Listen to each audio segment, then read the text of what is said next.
Salut Samy, bienvenue. Salut Lucas. Aujourd'hui, on va parler un petit peu de copywriting avec toi, mais Ouais. d'une manière assez simple et concise. Donc, tu es Samy de Copymaster. Toi, ta grande devise, ta grande idée, c'est de retranscrire, donc d'aider les gens à retranscrire vraiment leur voix et être eux dans des textes qui sont persuasifs. Et t'écris la seule newsletter qu'on a envie de recevoir parmi toute cette publicité abondante. Et la source, c'est ta mère ou Will Smith.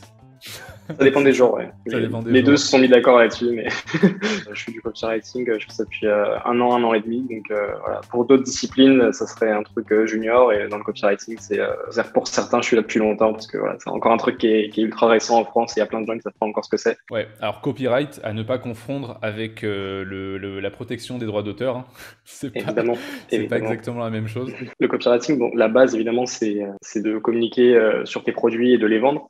Mais ça va pas te servir que à ça, en fait. C'est-à-dire que, par exemple, si tu crées du contenu sur LinkedIn ou si tu as une newsletter, même si tu vends rien dessus, le copywriting va te servir à écrire des posts ou des emails qui sont engageants et qui, du coup, vont te permettre de capter l'attention des gens qui te lisent, du coup, de créer une relation avec eux et de faire en sorte que les gens te retiennent et que ils t'aient bien en tête comme une référence dans ta thématique, quoi. Si tu vends des produits, évidemment, c'est indispensable parce que, comme tu as dit, ça existe depuis la nuit des temps dans la publicité pour vendre des produits. Mais maintenant, aujourd'hui, en fait, tu peux te former au copywriting juste parce que tu as envie de poster sur LinkedIn et tu as envie de trouver des clients grâce à ton contenu, même si tu vends rien de spécial, juste parce que tu as envie que les gens interagissent avec tes posts et qu'ils aient envie de réagir à ce que tu dis, quoi. C'est juste comment créer du contenu engageant, quoi. Ouais, et j'aime beaucoup cette idée dans le sens où c'est vrai que dans la tête des gens, en général, le copywriting, on le présente souvent par la partie un peu immergée de l'iceberg, c'est-à-dire on dit, voilà, c'est pour vendre, c'est ce qu'il faut mettre sur ta page internet, sur ta page de vente et tout machin, mais à la base, alors contrairement à ce que beaucoup de gens pourraient croire aussi, c'est pas quelque chose qui est nouveau, qui vient de sortir, Non. etc. Comme on l'a dit, ça existe depuis très longtemps. C'est juste qu'aujourd'hui, ça se démocratise dans le sens où on appelle ça du copywriting, alors qu'avant, on n'appelait pas ça comme ça. Tu me dis si je me trompe, mais peut-être on appelait ça de Ouais. la rédaction ou juste simplement de la com ou du marketing, des choses comme ça. Mais c'est vraiment ce fait d'avoir un angle persuasif marketing, tout ça, ça a une nouvelle prénomination aujourd'hui, quoi. C'est pour faire avec, Ouais. pour que Ouais, les c'est gens aient une ça. image un peu dans leur tête de ce que ça représente, quoi. Des compétences qui étaient exercées dans des agences marketing et dans des agences pub. Les mecs qui faisaient ça, ils faisaient leur boulot, mais ils n'étaient pas là à raconter leur vie sur LinkedIn, quoi. Donc, c'était pas C'est un ça. truc très démocratisé et c'était pas, voilà. Et en plus, le terme français, en principe, c'est concepteur-rédacteur. Jusqu'à il y a peu en France, on parlait que de concepteur-rédacteur. Le terme copywriting fait un peu plus classe, on va dire. Et Ouais. c'est peut-être, voilà, c'est un truc qui arrive plus récemment beaucoup avec tout ce qui est infoprenariat et tout. C'est une compétence qui a été vachement popularisée par tous les mecs qui vendent des formations en ligne et du coaching aussi principalement. Style en 1980, quand McDo faisait ses campagnes de com, il y avait plusieurs personnes sûrement qui étaient payées à réfléchir à qu'est-ce qu'ils vont dire dans leur pub pour Ouais, c'est ça. persuader les gens d'aller dans leur resto, persuader les gens que c'est pas de la si mauvaise bouffe que ça, etc. Tu vois. Donc, en Mm. vrai, voilà, il y avait déjà des. Sauf qu'on n'appelait pas du tout ça des copywriters et que LinkedIn n'existait pas à l'époque. Donc, ils ne pouvaient pas faire les beaux à faire des posts de.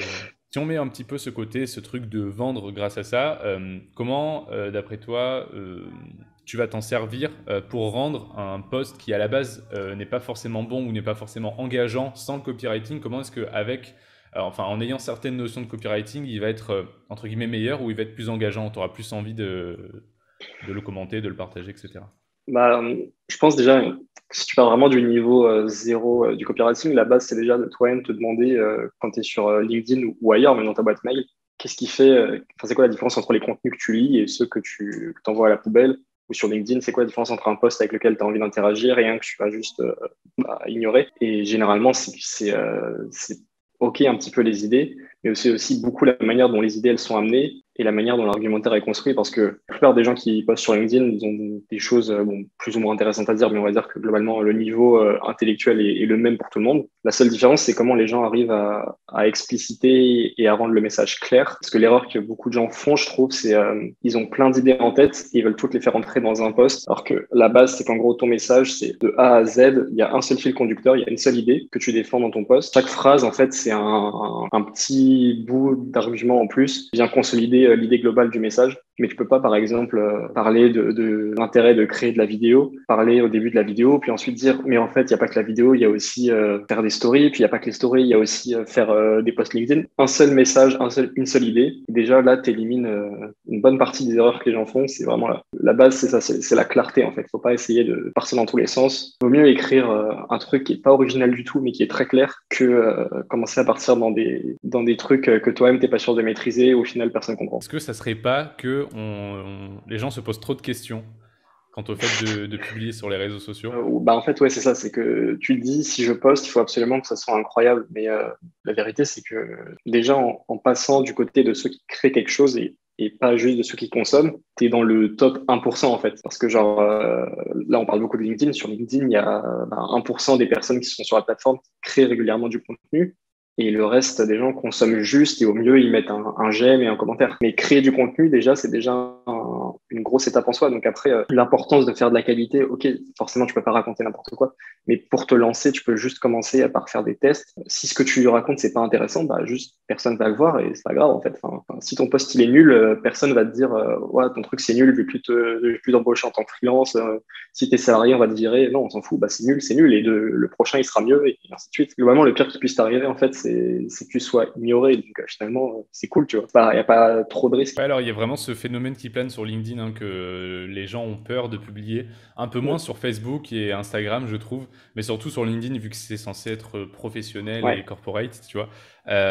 Les gens ont vraiment peur de se faire bâcher s'ils publient n'importe quoi ou de publier des trucs. Et je pense qu'en fait, ça vient de là, le fait qu'ils se posent trop de questions, parce que je pense que humainement, dès que tu es amené à faire quelque chose qui te semble compliqué, mais qui l'est pas vraiment, tu vas te poser 100 000 questions existentielles et tu vas chercher en fait à faire un truc de fou. Alors que tu peux faire 300 likes avec un post où tu as une phrase, tu vois.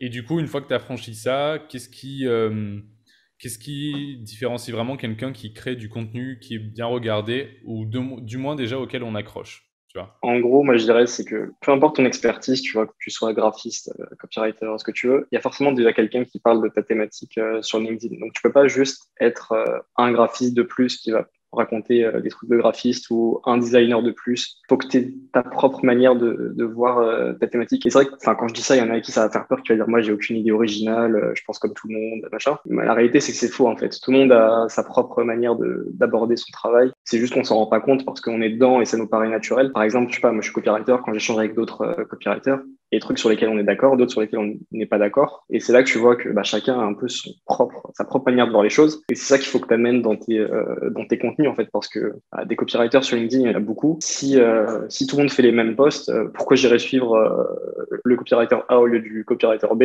C'est vraiment comment tu ramènes tes éléments de différenciation et comment tu crées du contenu autour de ça pour avoir ton positionnement unique dans tes. C'est un peu en fait au final comme ton business model, quoi. Faut pas se dire je vais être un designer. Ouais. À chaque fois quand tu montes normalement, logiquement quand tu montes une activité, tu te demandes bah, qu'est-ce qui me différencie des autres. Et en général aussi ce qui te différencie des autres, bah, c'est toi en tant que personne. Et du coup, c'est vrai que je pense qu'il faut pas hésiter à prendre ce parti pris sur les réseaux, quoi. Ouais, bah c'est ça, c'est ce que je dis. Souvent, faut que tu arrives à être ton propre élément de différenciation en fait. Plutôt que d'aller chercher des trucs compliqués sur, genre si t'es freelance, essayer de te différencier parce que tu livres plus vite que les autres ou je sais pas quoi. Le plus simple, c'est juste, bah, je suis différent parce que bah, c'est moi et moi j'ai ma manière de faire les choses et personne fait les trucs comme moi.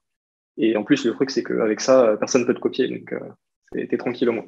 C'est quelque chose que tu retrouves souvent chez les gens que tu accompagnes? Les gens, enfin, genre mes clients n'ont pas forcément conscience de base parce que, bah, comme je t'ai dit, quand tu es dedans et que tu travailles, c'est compliqué de prendre un peu du recul sur la manière dont tu fais les choses. Alors que bah, quand tu as un copywriter ou un autre prestataire d'ailleurs qui arrive et qui a un regard extérieur neuf, il va facilement voir en fait en quoi toi tu es différent. Et bah, encore plus dans le cas du copywriting, quand après tu travailles avec ton client, tu vas regarder la concurrence, tu vas voir un peu naturellement les différences qui ressortent. Mais juste avoir un regard neuf, en fait, ça te permet de te dire ah tiens, lui, il parle je sais pas, il parle de dessin. Bah, j'ai jamais vu un mec qui a enseigné le dessin en parlant comme ça, ou enfin voilà. Et après, bah, le boulot du copywriter, ça va être de réussir à clarifier ça dans les messages et à écrire des contenus qui mettent vraiment ça en valeur et tout. Mais en soi, n'importe quel regard extérieur peut facilement identifier ce que tu as de différent par rapport. C'est vrai que c'est plus confortable en soi de faire comme la concurrence parce que tu dis, je vais faire ce qui marche déjà en fait. Mes concurrents, ils ont réussi en se positionnant comme X. bah, moi, je vais faire la même chose parce que ça marche. Sauf que non, parce que eux, c'était les premiers à le faire, et toi, tu vas juste être la même chose, mais en plus petit, en moins développé, donc en moins abouti, et donc ça marchera pas. Du coup, les gens qui en prennent conscience, est-ce qu'ils ont vraiment envie de le changer ou comme tu dis, est-ce qu'ils vont plus se contenter de confortablement faire comme la concurrence, à ton avis? Ça va dépendre après du client, mais c'est sûr que c'est plus confortable. Après, ton boulot quand tu es copywriter, c'est que ton client, il arrive à il te fasse confiance et que ils se disent bon, si je prends un copywriter, c'est pas pour dire non à tout ce qu'il propose, c'est qu'il a les compétences que j'ai pas, donc faut que je lui fasse confiance et on verra bien. Et globalement, si ça marche, après les clients tout d'un coup ils se disent ah bah ça marche, c'est bon, pas de problème. Tant que t'as pas de résultat, c'est vrai que ça peut être un peu flippant de te dire il va y avoir du changement et c'est pas moi qui contrôle. C'est pas moi qui ai l'initiative, mais après, une fois que c'est bon et qu'ils sont à l'aise avec toi et qu'ils voient que t'es pas incompétent, c'est bon. Et ben, du coup, ça fait une bonne transition pour ce qu'on parlait juste avant, où on disait bah, que voilà, l'élément de différenciation, en fait, ça va rejoindre le fait d'être soi. Du coup, parce que notre élément de différenciation, la valeur ajoutée, souvent, c'est nous en tant que personne, ou même un truc en plus dans notre service que les autres font pas, etc. Mais du coup, souvent, je sais pas si tu es d'accord, mais du coup, la valeur ajoutée, ça va être toi en tant que personne qui va faire que t'es pas le même copywriter que les 90 000 qu'il peut y avoir sur LinkedIn, par exemple. Et Ouais. du coup, le fait d'être toi, ça va être ta façon de communiquer autour de ça, etc. Tu vois. Genre moi, par exemple, j'ai pas vu d'autres copywriters qui mettaient en description LinkedIn j'écris la meilleure newsletter que tu as envie de recevoir sur Will Smith, tu vois. C'est un très bon exemple du coup, dans le sens où c'est drôle et tu te dis, putain, c'est le premier mec à pas me vendre sa newsletter en pop-up sur mon écran, tu vois. Oui. Ouais, bah c'est ça en fait. Moi, quand j'ai un bon exemple pour ça, c'est que quand j'ai lancé ma newsletter, j'avais en gros littéralement envoyé le lien à la main à 100 personnes, enfin 100 personnes qui avaient demandé et qui avaient de l'intérêt, pas du spam quoi, mais voilà. Et, euh, et j'avais fait un message personnalisé pour chacun. Et les gens étaient en mode putain, trop sympa, trop cool ton approche. Alors qu'en fait, j'avais rien fait de spécial, tu vois, juste j'avais écrit comme je parle normalement. Mais le simple fait de pas parler comme un robot et de pas faire un copier-coller à tout le monde et de pas écrire un message comme ils en ont déjà lu 150, ils trouvaient ça incroyable. Alors qu'en fait, bah, moi, le message, j'aurais écrit le même à mon meilleur pote. J'aurais écrit exactement de la même manière.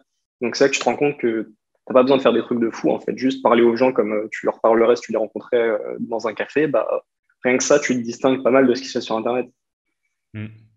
En fait, ça vient un peu du fait, bah, du coup, ça rejoint la peur d'être soi, parce qu'en fait, nous, on n'est pas comme bah, les préjugés professionnels aimeraient qu'on soit, genre la manière de parler Oui, corporate, comme tu peux revoir de façon très très classique sur Internet. Et du coup, bah, ça rejoint bien un peu ta grande idée, donc le fait de retranscrire sa voix et ses idées dans des textes. Et bah, c'est aussi ouais, quelque chose que je travaille beaucoup moi aussi avec mes clients. Le fait d'être soi dans sa communication, c'est quelque chose qui fait beaucoup peur. Ça se dit pas trop, mais ça fait très peur à beaucoup de monde parce que être soi, c'est difficile dans un monde où sur LinkedIn, on pense qu'il faut commencer ses phrases par cher réseau, etc. quoi. le cher réseau, il est horrible. Mais en fait, le truc, c'est que tu te rends compte que généralement, les gens qui parlent comme ça, tu leur demandes, OK, là, tu prends ton poste, tu prends ton email, tu le lis à voix haute. Est-ce que tu as l'impression que ça te ressemble? Bah, ils vont te dire non. Mais c'est juste le passage à l'écrit où ça fait peur, en fait. Et je pense que il y a une partie du fait que tu as des attentes de te conformer un peu à un truc corporate. Mais il y a aussi le fait que l'écrit, c'est un truc qui est un peu traumatisant pour certaines personnes de par les études, l'école, tout ça, et où ils se sont mis en thèse qu'ils ne sont pas bons à l'écrit, alors qu'en fait, on ne demande pas d'être bon à l'écrit, on demande juste d'écrire des trucs qui sont clairs et qui te ressemblent. On va pas partir sur un débat sur ça, mais je pense que ça vient aussi un petit peu du fait que à l'école, dans nos études, on nous a un peu appris à écrire comme ça. Alors, à écrire d'une manière Oui, soutenue, tu vois, entre guillemets. Mais du bah, coup, on c'est nous ça. a pas forcément. En fait, pour nous, c'est pas naturel en fait d'écrire comme on Bah, c'est pense, ça. tu Oui, vois. si, en vrai, genre, si j'écris au bac de français comme j'écris dans mes emails, je pense que j'ai deux, tu vois. C'est Alors ça, que c'est pourtant, ça. c'est beaucoup plus clair que la manière dont j'écrivais au lycée. Mm. Je me souviens, je prenais des sujets d'écriture d'invention et j'essayais de me prendre pour Rimbaud et tout. Et j'étais nul parce que je suis pas naturellement un auteur. Mais vu que je pensais que c'était ça qu'on attendait de moi parce que les sujets c'était genre réécrivez à la manière de machin, bah, j'essayais de faire pareil, c'était pas bien. Mais sauf qu'on m'a appris à écrire comme ça et j'ai eu des bonnes notes parfois en écrivant comme ça. Donc forcément, après, si tu te dis, OK, toute ma vie, en bon français, c'est écrire comme ça, bah, c'est sûr que ça fait peur, quoi. Ouais, c'est ça. Je pense qu'en fait, d'une part, il y a vraiment cette vision qu'on a de, voilà, de la belle écriture, voilà, de style, voilà, des mails professionnels ou voilà, comme on avait l'habitude d'écrire quand on était en études ou quoi. Je pense que c'est vraiment, je pense que ça vient aussi d'une part de cette vision-là. On nous a jamais vraiment à écrire comme on pensait dans notre tête. Ou alors, si on écrit comme on pense, c'est mal écrit, quoi. Du Bah, coup, c'est ça. dans Mais un en fait, le sens. truc, c'est que, enfin, tu peux, là, on va nous dire, machin, la langue française, c'est une belle langue. Oui, c'est sûr, tu peux adorer la langue française et en même temps dire que bah, quand tu écris dans un cadre professionnel ou même n'importe quand, le plus important, c'est que les gens ils comprennent ce que tu dis, c'est pas que ça soit beau. Enfin, le style, ça doit juste venir supporter ton message, mais la base, c'est quand même le message. Si tu fais des phrases que les gens comprennent pas, ils vont pas dire j'ai rien compris, mais bon, tranquille, ton email il était stylé, alors je vais continuer à les lire. Non, non, si c'est pas clair, les gens ils partent et ils arrêtent de lire ce que tu dis, tout. Si tu écris d'une bonne façon tout en étant familier et en étant percutant, est-ce qu'il n'y a pas aussi un truc de la personne se reconnaît dans tes écrits aussi? C'est un peu ça aussi au final Ouais, le copywriting. ouais, c'est ça. Puis tout d'un coup, alors par email maintenant, quand il y a beaucoup de gens qui font ça, qui font des emails un peu en mode informel et tout. Mais sur LinkedIn, c'est encore, tu sors encore pas mal du lot quand tu fais pas un post qui commence par cher réseau et que tu fais pas des phrases de 3 lignes pour rien dire en fait. Donc déjà c'est ok, il y a l'identification, mais il y a aussi le fait que ça soit rafraîchissant. Quoi. Les gens ils se disent ah putain enfin un mec qui parle, qui sort un peu du truc gnangnan corporate, tout le monde est gentil. Donc, du coup, si je récapitule un peu sur ce qu'on s'est dit jusqu'à maintenant, le fait de ne pas avoir peur de poster, personne. En plus, si je fais une apparenté sur ça, les réseaux sociaux sont magnifiquement faits pour que quand tu fais un post qui est nul, ton post il va au fond du gouffre et du coup Ouais personne ne le ouais voit. Et ça, du coup, c'est génial ouais. parce que tu te tapes même pas la honte. Donc, du coup, de ne pas avoir peur de poster, vraiment d'écrire de retranscrire ses idées dans son texte, donc d'écrire un petit peu comme on pense.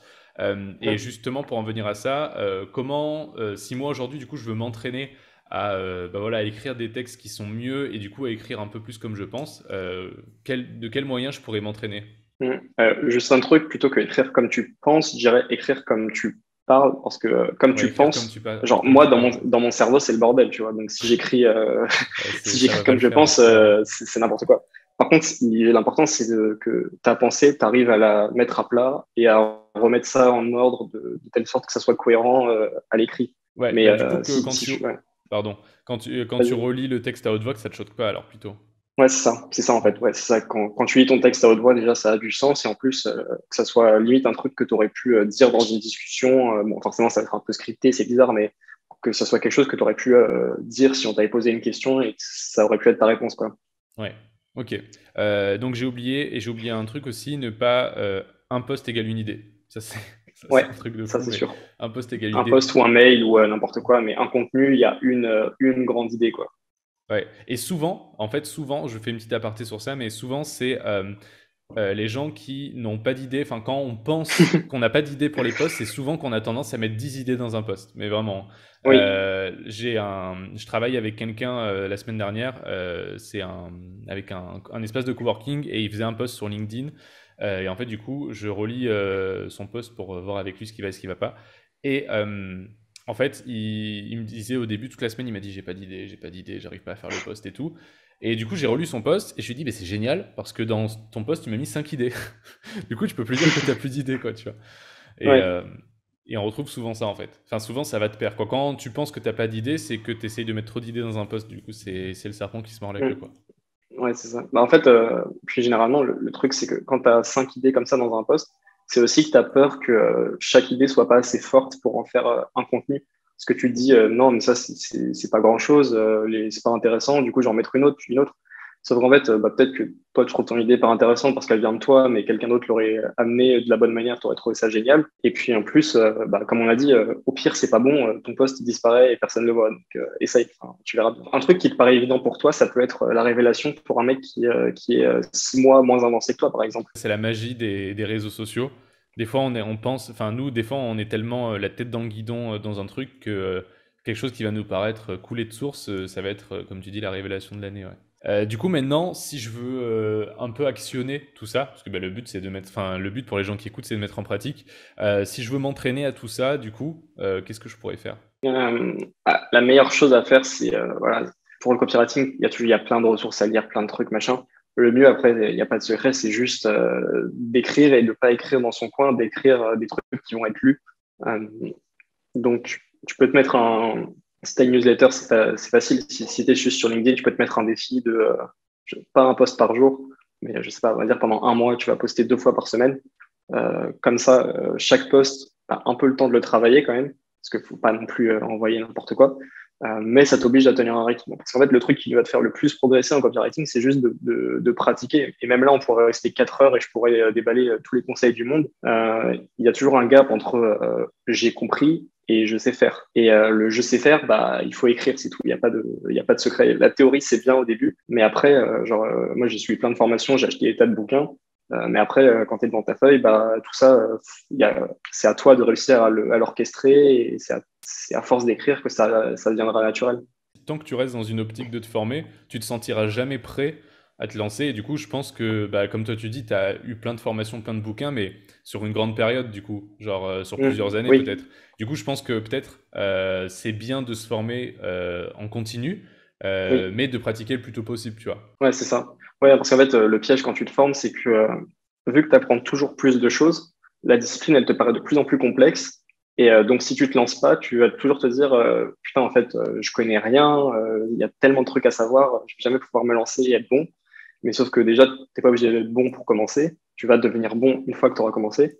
Et en plus, juste, même si tu débutes le copywriting, dis-toi qu'en France, 99% des gens, ils croient que tu fais du droit d'auteur, comme on a dit. Donc, c'est une discipline que personne connaît. Donc, une fois que, même si tu maîtrises que les bases, tu as déjà plus d'informations pour faire des trucs intéressants que la majorité des gens. Donc, en soi, il n'y a pas besoin d'être un crack pour avoir le droit de publier. Tu vois, personne ne va te donner le droit. C'est à toi d'écrire et voilà. Ouais, et puis surtout que là, on parle sûrement à des gens qui veulent pas faire du copywriting leur métier, mais qui ont surtout besoin de Ouais, l'utiliser évidemment. pour leur com. Et du coup, si genre toi aujourd'hui, t'es entrepreneur et que que tu vends du service ou même des produits et que t'es calé, enfin que t'es calé, que tu te formes sur le copywriting et que t'appliques un minimum, j'ai rien que la moitié des conseils dans ce podcast, je pense que déjà il y a moyen que tu fasses des meilleurs posts que beaucoup de tes concurrents. Je sais pas si là Ouais, j'abuse un peu bah c'est peut-être, ça. mais Déjà, il y a beaucoup de tes concurrents qui en font pas. Donc, ça, c'est déjà ça. Et en ayant les bases, ouais, enfin, genre, même sur il y a des grosses, moyennes boîtes, parfois, tu vois sur leur page d'accueil de leur site, tu vois des trucs, tu te dis, putain, même un copywriter qui a découvert la discipline il y a un mois, il pourrait leur refaire leur site et ça serait 10 fois mieux, quoi. Parce que la majorité des entreprises, elles savent pas ce que c'est, ou alors elles n'ont pas la compétence en interne, ou elles n'ont pas le temps de le faire. Et le niveau, globalement, il est quand même assez bas, donc tu peux faire la différence facilement. donc du coup, pour actionner le plus rapidement, donc de mettre en pratique et de commencer à poster. Donc ouais, de se mettre un challenge, un espèce de calendrier par exemple pour poster régulièrement. Ouais, voilà, parce qu'en fait, la pratique, il faut que ça soit dans la durée, comme ça, à chaque fois, tu vas itérer, en fait, et tu vas avoir les résultats de chaque poste qui vont te donner l'information ah, ça a marché, ça a pas marché. Et petit à petit, tu vas apprendre, en fait, tu te dis, tu vois, 2 posts par semaine, ça fait que tu en fais 8 par mois. 8 contenus par mois, déjà, quand tu passes de 0 à 8, ça te met déjà dans une démarche de je crée des trucs, je réfléchis à comment je structure mon texte et tout. Et c'est loin d'être insurmontable en vrai, hein. Si tu te poses, même si tu veux les faire d'un coup, tu te poses le lundi matin, tu te prends, allez, je sais pas si t'es lent, tu te prends 2 heures et c'est fini, hein. Et 2 heures, c'est beaucoup. Et 2 heures, c'est beaucoup, ouais. Je dis, voilà, si t'es lent, si t'es Bah, lent. tiens, parle-moi-en un peu. Toi, t'as pas fait un challenge où tu publies tous les jours sur LinkedIn il y a pas longtemps? Bah, en fait, oui, avant, je faisais 2 fois, 3 fois par semaine, puis je me suis dit, enfin, je faisais des posts qui étaient assez longs, qui me prenaient un peu de temps, et au final, j'avais pas l'impression que l'engagement était fou.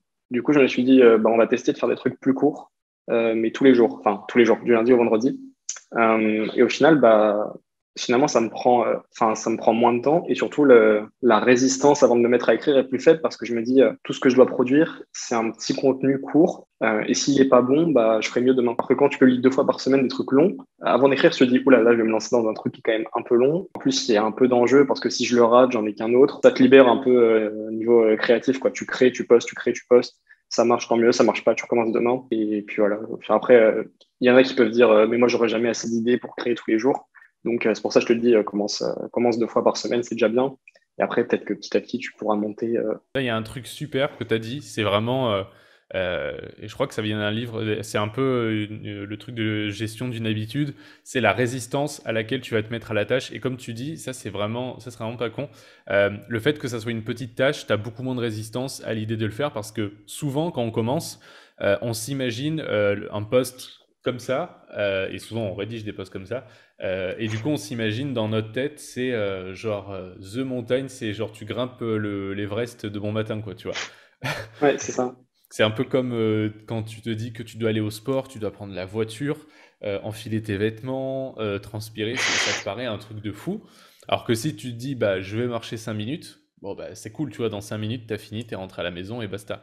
Et c'est un peu ça. Et du coup, c'est pas mal, du coup, de se dire, de préférer la technique, de se dire, bah, je vais en faire un petit peu tous les jours, plutôt que beaucoup d'un coup. Tu vois, parce que beaucoup d'un coup, t'as pas envie, clairement, tous les jours de le faire. Il y a des jours, tu auras envie, il y a des jours, tu n'auras pas. Mais, Ouais. Ouais. du coup, j'ai l'impression que quand tu fais un peu tous les jours, tu as moins droit à l'erreur dans le sens où si tu casses la chaîne, tu dis putain, c'est dommage, j'ai un truc que je fais tous les jours de le manquer aujourd'hui, bah, je vais Mm. continuer, tu vois. Ouais, c'est vrai qu'il y a ça aussi. Oui. T'instaures une habitude et plus le temps passe, moins t'as envie de t'arrêter parce que tu dis, bon, ça fait un mois que je le fais, je vais pas m'arrêter, j'ai tenu un mois, pourquoi je m'arrêterai maintenant? Alors que quand tu passes 2 fois par semaine, bah, finalement, si t'en loupes un, bah, tu te dis, bon, le dernier, il était il y a 4 jours, bah, si je le loupe, c'était il y a 5 jours, c'est pas grave. Enfin, ça fait déjà un moment que j'ai pas écrit. En fait, dans tous les cas, c'est plus facile de t'arrêter. Sûr que moins t'en fais, plus c'est facile de t'arrêter. Ouais, ouais, j'ai ressenti exactement ça, mais à l'inverse, du coup. Parce que avant, je faisais des vidéos YouTube très souvent, genre 2 3 fois par semaine au début que j'ai commencé. Et en soi, bah, elles étaient forcément moins bien que maintenant, puisque bah, comme tout le monde, j'ai évolué. Mais du coup, j'ai décidé d'en faire moins pour en faire des plus qualitatifs. Parce que bon, là, on parle de vidéos, c'est encore différent. Mais juste pour dire que j'ai ressenti ce truc de, dès que je suis passé à casser un peu ce rythme de j'en fais 2 3 par semaine, donc il se passait pas 2 jours sans que je publiais pas. Bah, quand je suis Mm. passé à en faire une toutes les semaines, et puis des fois c'était tous les 10 jours, et puis au final, tous les 10 jours, bah allez, toutes les 2 semaines, t'es plus à ça Ouais. près, tu vois. Et l'écart se creuse en fait. Donc le fait d'avoir Ouais. un petit rythme, des fois, c'est pas plus mal, quoi. Mm. Ouais, carrément. Super, Samy, est-ce que tu as un mot de la fin, bonus, quelque chose à nous dire en plus par rapport à tout ça? Bah, bonus, c'est que une fois que tu as écouté ça, c'est cool. Maintenant, il faut soit créer ta newsletter, soit te mettre à créer sur LinkedIn selon, voilà. Là, on a beaucoup parlé de LinkedIn parce que nous, on y est tous les deux. Ouais. Maintenant, faut réfléchir C'est- aussi à ce que toi, c'est la plateforme qui est pertinente pour toi parce que si toi, ta cible elle est sur Facebook, ça sert à rien d'aller sur LinkedIn. Enfin, trouve la Ah oui, oui, oui. plateforme où il y a tes clients potentiels et crée du contenu dessus. Et puis, idéalement, une newsletter, c'est quand même le top. Mais déjà, pour commencer, il y a tellement de réseaux sociaux possibles à utiliser pour créer du contenu et c'est tellement simple de le faire que tu n'as pas trop d'excuses. Et t'es pas obligé d'aller sur TikTok, hein.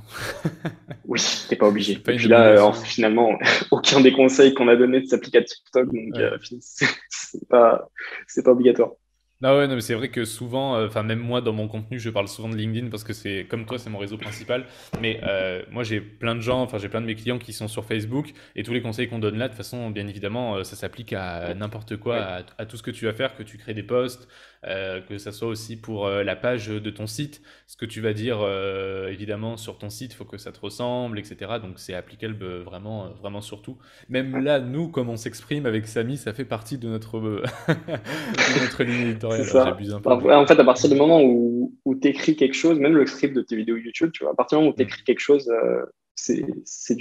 d'une manière ou d'une autre, c'est du copywriting, ou en tout cas, ce que tu peux apprendre dans le copywriting te servira. À quel moment, pour finir avec ça, du coup, là, on était beaucoup dans le fait de faire soi-même les choses et un peu au niveau de l'apprentissage. À quel moment tu recommanderais à une personne de faire appel à un copywriter, soit pour son contenu, soit pour son site, etc. Ouais, bah, je pense déjà la base, c'est de savoir soi-même faire un minimum. Parce que déléguer un truc aussi important que la personne qui va écrire des textes qui vont générer potentiellement tout ton chiffre d'affaires, c'est quand même un gros, gros enjeu. Donc, pour savoir à qui tu fais appel, qu'est-ce que tu attends de cette personne, il faut que toi, même tu saches ce que ça représente son travail. Il faut que tu saches comment toi, tu as envie que les textes soient écrits. Il faut peut-être que tu saches un peu ce que tu as testé, ce qui marche pas. Parce que c'est comme ça que tu pourras déléguer en étant serein et en étant pas un client chiant, en fait, tu vois, parce que personne, les gens qu'on appelle des clients chiants, ils le font pas exprès, tu vois, c'est pas volontaire. Personne n'a envie d'être comme ça. Donc, si t'as pas envie que derrière, si t'es un copywriter qui aime pas bosser avec toi, bah, faut que tu puisses lui faire confiance. Et pour lui faire confiance, faut que tu saches ce qu'il fait, tout simplement. Bah, je pense que ouais, déjà un minimum mettre en application les bases, ça regroupe un petit peu ce qu'on a dit aujourd'hui, je pense, de tester et de voir plusieurs choses avant de déléguer Enfin, tu t'en porteras que mieux après quand tu délégueras à quelqu'un d'autre. Ce que je pense, du coup, ouais, le danger de déléguer quelque chose que tu maîtrises pas, c'est que bah, la chose, elle peut potentiellement être mal faite et tu n'as aucun pouvoir dessus, quoi. Ouais, bah, c'est ça. Puis, si c'est mal fait et que tu sais pas comment ça marche, bah, le seul jour où tu l'apprendras, c'est quand tu verras que tu fais pas de vente et que tu as payé un copywriter qui coûte plus cher que ce qu'il te rapporte et bah, c'est Mm. un peu tard. Et ça, c'est chiant. Du coup, c'est pour ça que c'est pas Ça, c'est mal. chiant.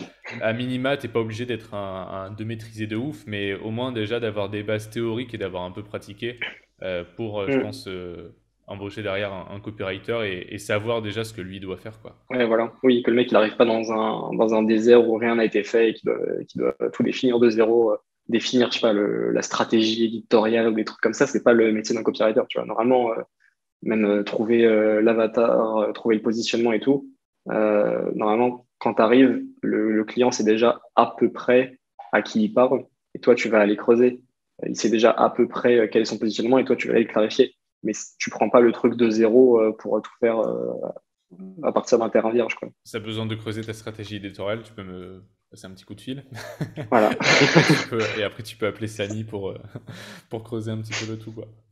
c'est complémentaire carrément. Voilà, c'est ça. Bah, c'est le but hein, que ce qu'on fait là soit complémentaire. Ok, Samy, du coup, pour finir, où est-ce qu'on peut te retrouver, comment, où et pourquoi? Je pense qu'on en a assez parlé, mais LinkedIn, évidemment. Et sinon, j'ai une newsletter. Je suppose qu'il y aura des liens quelque part autour de cette vidéo. Donc Ouais, je voilà, mettrai les liens tout est là. en Tout est commentaire, en là. description, tout ça, tout ça. Ok, bah top. Bah merci, Samy, pour cette interview. Raccroche pas, hein, c'est juste que je terminerai le montage ici.